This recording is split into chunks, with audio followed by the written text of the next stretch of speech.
Students, Assalamu alaikum wa rahmatullahi wa barakatuh. Nice to be with you again in our 7th lecture. Okay, as you remember and as you know, the last 2 lectures we were discussing some of the genres of the children's literature. We discussed, poetry genre, then the folk tales and the fairy tales, and finally we discussed the realism genre in children's literature. Today we continue, we start something new in the syllabus related to children's literature, and today's lecture is not expected to be that long, okay? And this lecture could be the last in introducing the course as as an art of children's literature. Then right after we start with stories and then the novel from children's books and related materials and stories written for children. Okay, so today's lecture, as you see, is related to the elements of the children's literature and the common themes of in children's literature. Literary elements. When we talk about literary elements are almost the same of what we have in other genres for adults. It's also the same as what we have in poetry or drama. Children's literature, elements in children's literature are not that different from those in other genres for adults, but here we talk in particular about what is more relevant to children. As I've just said, the elements of literature in general are almost the same. The 3 genres share the same, they have a lot in common. But there are some genres which have their own and make them different from the others. We start with the first literary term related to style. When we talk about the style, we mean, if we say the style of what's the style of the author, or what is the style used in this literary work or in this work. We talk about the author's choice and arrangement of words in order to create a plot, characterization, setting, and theme. So all of these together make the style of the work and the style of the author in this work. Devices of the style, devices used, tools used, terms, tools used in any work of literature to carry out the style, okay, to come out with any style. We talk about first device, connotation, which is associative or emotional meaning of a word, usually used to describe a character or situation. So it's sort of a brief description of a situation or of a character. We have imagery, where the appeal of the senses helps to create setting, establish mood and character. Figurative language. When we talk about figurative language, we talk about using words not in their literal meanings. We talk about here using words or the language figuratively.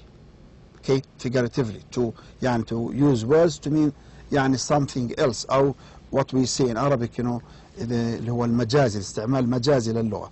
طبعا through what? Through different terms like personification, simile, metaphor, alliteration, personification. Okay. Then next device في عندنا الهايبربولي. الهايبربولي اللي هي exaggeration of expression، أو بنسميه overstatement اللي هي المبالغة.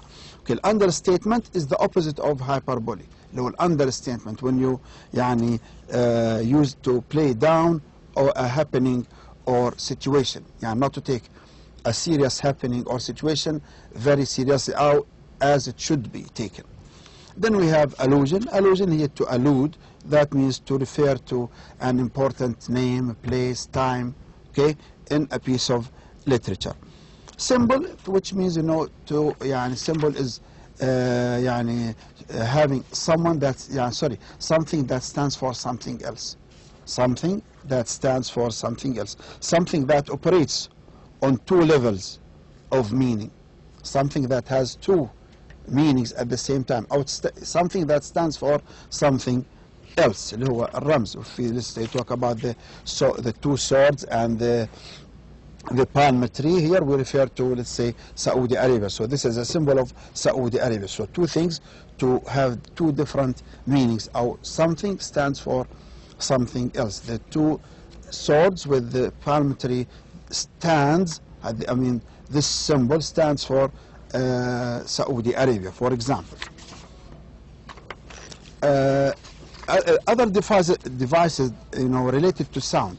These devices on the previous page related to words, okay, and then other devices related to sound اللي هو الأنوماتوبيا. الأنوماتوبيا اللي هو the sound, يعني to speak or to use words as they sound. Like when we say hush, whir, hiss, purr, okay, crash, okay, meow. Okay, these are what is called onomatopoeia in literature. We have words used in works of literature to give these sounds.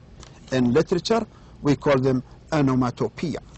Then we have next alliteration. Alliteration here, repetition of the sounds at the beginning of the words in one line, in the same line, okay, or next to each other.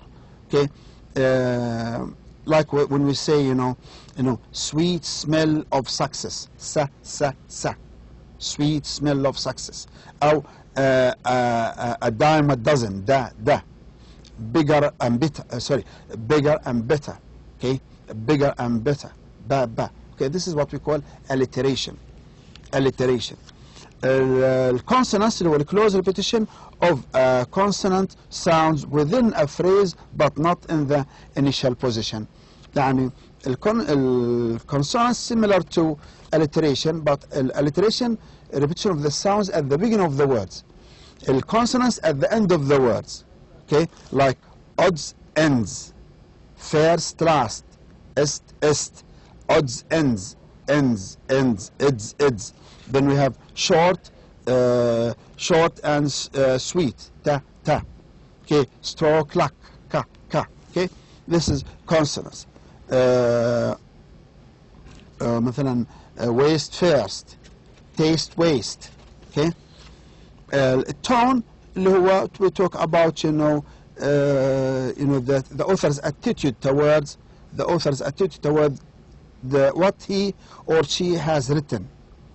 Okay, فيعني بنسميه اللي هو برضه related to the اللي هو let's say to the style اللي هو زي ما نقول اسلوبه او النبره تبعت الكاتب في الخطاب او في الكتابه تبعه. ايش النبره تبعه؟ هل هي كانت هجائيه، عدائيه، تهكميه، كوميديه، هزليه؟ Okay, so it's the author attitude toward what he or she has written. Is it humorous, humor, mysterious, creepy, straightforward, matter of fact, and so on. Okay, this is what we call the tone. Next, we come to اللي هو common themes in اللي هو second part of this lecture اللي هو common themes in children's literature.